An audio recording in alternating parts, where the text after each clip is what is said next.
Okay, so I've kind of been marinating on this video for a little bit because it's been a couple days, several days since the very first episode of Raw on Netflix, and it's been only several more days prior since the last Raw on Netflix episode. Now, I'm gonna say this right now, I was at work the previous 2 Mondays to not really post a full review of Monday Night Raw, not just for the first episode on January 6th, but January 13th as well. So, I decided to get a couple of things together to actually give you my viewpoint, my pinpoint on not just the actual feel of how different it is from what it was on TV, but also just give you my feedback, or just also give you like small pinpoints of like the details, how different it is, or just describe just the overall feeling of it. So this first picture is from the LA debut, or LA Intuit Dome Netflix debut. This was when they had a whole drone show. Now, the first thing in particular is just the presentation is absolutely insane. It is so different from what it was on TV. They go all out. You can see just different aspects all around. I like the feeling of like this is like an actual like real life different. It's almost like a WrestleMania kind of thing, but it's not WrestleMania. It's on stream, and they also treat it such like a special occasion. They treat it like it's a real life occasion. Like, it's so different. I just like it so much. I like the feel. I like the feel of the LA show compared to the San Jose show. The LA show went all out with a red carpet premiere, because of course they did. Like, you can see right here. Look at the setup. Look at the setup all around for Monday Night Raw and the Intuit Dome. One thing for sure, I loved how they really went all out for this episode. This episode was spectacular. Now, some people are going to disagree with that statement and say that the San Jose show was much better. I will say this from an in-ring perspective. I thought the San Jose show was much better than the LA show, but the LA show also has some incredible matches to just kick off the year. So I want to say, one, this LA presentation was unreal. It was fantastic. I didn't care about the ring mat right here, because you can just let that go. That's just like aesthetic. You don't really care for it once you start watching the matches. Once you start seeing the people inside the ring just do what they gotta do, the wrestlers perform at their highest levels. It's so insane. It's so minor. This is like so minor. Like, I don't care for this. I don't know how people really just started snapping on it. It's insane. But I really did enjoy the actual overall setup of what it was wants to be. And the announce table was very cool as well. I'm not gonna lie, the announce table setup is much cooler. It looks like they're gonna do less announce table spots, and if they do, I think that's fine. You save it for the proper time period instead of like just pulling out like every other show.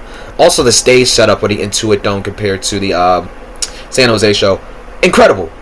It was fantastic. It felt like a real premium live event kind of feel. Like, again, the LA show felt like a premium live event. The San Jose show felt like it was going back to regular, but it was still two excellent shows. I thought the difference in ring perspective is kind of there compared to anything else, compared to the flashiness, which is right. Like, you can see right here, the flashiness of the LA show.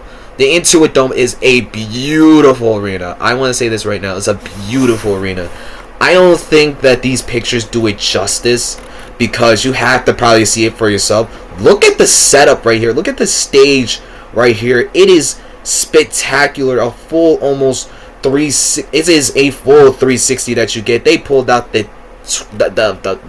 ultra HD camera for this show, which was surreal. And they really did everything to like make this show special. The Rock, the final boss, to be on the show as well, to just cut a nice promo. People are gonna be mad that he broke kayfabe and whatnot. I mean, we know that kayfabe died several years prior, like years prior. You know, there's a lot of respect between everyone behind the curtain, no matter who it is. So people that are complaining that The Rock broke kayfabe, it's just stop it. Just stop it. Wrestling is wrestling, but the people are people at the end of the day. They got a lot of respect for each other. They got a lot of love for each other. They give their all every single day, and they just all in all, they are just family. I think a lot of them are family. They give it, and they give it right back. They get that love right back. Now, this is the setup is pretty interesting. I think it was pretty interesting. I thought that they were just gonna I thought they were gonna set up on the other side for the LA show, because that's where the because this side is the continuous wall for the Clippers games, which I was very surprised that they didn't do. But all in all, this presentation was fantastic. And again, the pictures don't do it justice for Intuit Dome. Just like how video cameras and pictures don't do it justice for SoFi Stadium. I can tell you this right now. SoFi Stadium is the best stadium I've ever been to in my life. Now, I've only been to not even a handful, just a couple. I've been to Lincoln Financial Field, Wells Fargo Center, Citizens Bank Park, Liacouras Center. I've been to Nationals Park. I've been to the Staples Center, which is now the Crypto.com Arena. I've had experiences and I've had travels. But when I say, just for my short time period, that when I went to LA and I went to see SoFi Stadium and I went to WrestleMania 39, it was beautiful. And the pictures, again, do not do it justice. It's a beautiful stadium. And the Intuit Dome also is just a beautiful arena just from the pictures. And it's also next to the Forum, which I also have seen great pictures of. It's just a beautiful complex out in LA. And also, my heart goes out to the LA, the victims of the wildfires. I really do hope that everyone is recovering. At the same time, my heart goes out to those who have lost their lives, lost their houses. If you are one person or anybody, please donate to all the charities and Red Cross. They are doing their best. And of course, shout out to the firefighters out there in the Palisades, and also in Eaton and in LA, just all around the California area. Much love and appreciation. But again, this was before the wildfires. But all in all, this setup is incredible. This picture is incredible, by the way. But now back to, this is a much grainier version of the picture. But this is the last episode of Monday Night Raw, just on the 13th. Damian Priest and Finn Balor. Again, presentation is nice, but it's much more different. You can, this is a horrible picture, by the way, but all in all, you can just see it's much different. It's much more of a back to normal kind of vibe compared to the LA kind of presentation, and it was much more about the in-ring focus than it was about the setup. Look at here. Look at right here. You can see it's just the regular Raw setup right here. You got rid of the Fortnite logo, which I didn't care about at all. It doesn't matter. And you can just see, just all around, it's not really too flashy. Again, back to normal. It's basic. It's basic. It's basic. It's simple. It's fair. Now, some of the points I want to point out from the first episode on Netflix was 100% two things. Rhea Ripley winning the Women's World Championship and the main event, CM Punk versus Seth Rollins. Two excellent matches. I believe they were the two best matches on the card. Tribal Combat was absolutely awesome as well. I enjoyed that a lot. My least favorite matchup from that night was the Jey Uso versus Drew McIntyre match, but it was also a fine match. Jey Uso picking up a quick win, which is understandable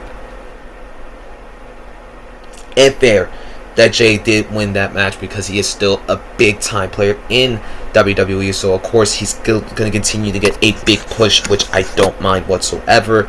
But, of course, back to this one. This one felt like a back to normal kind of Raw. You got CM Punk cutting a nice promo, being interrupted by Seth Rollins, being interrupted by Drew McIntyre.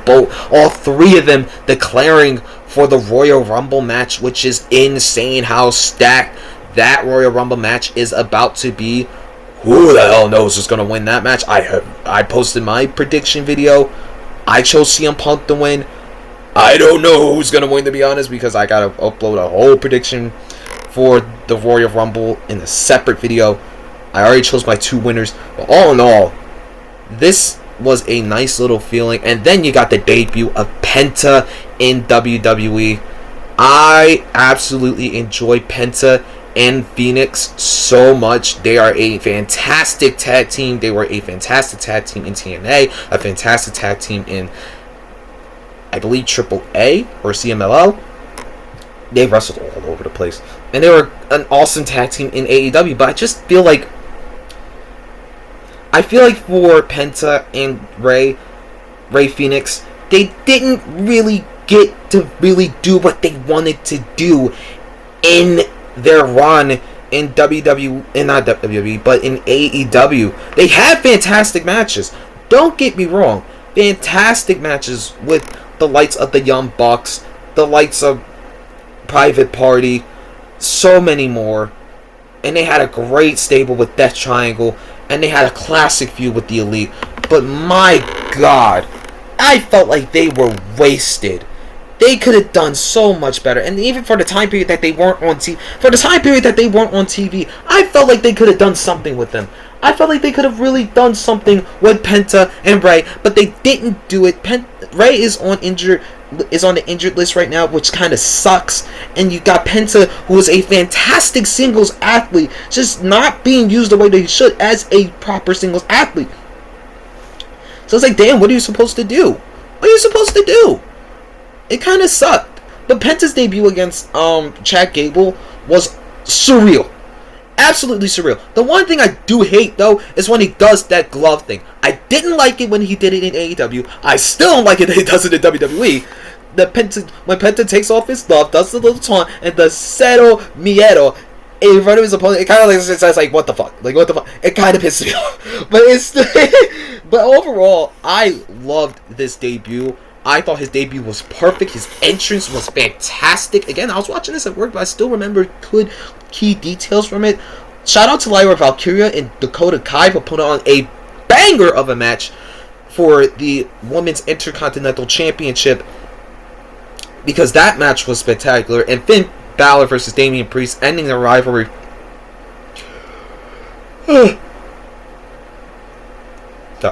Sorry. Ending the rivalry with, of course, Priest getting the victory. And I hope that's the end of Priest and Balor, because my goodness, Damian Priest can do so much more.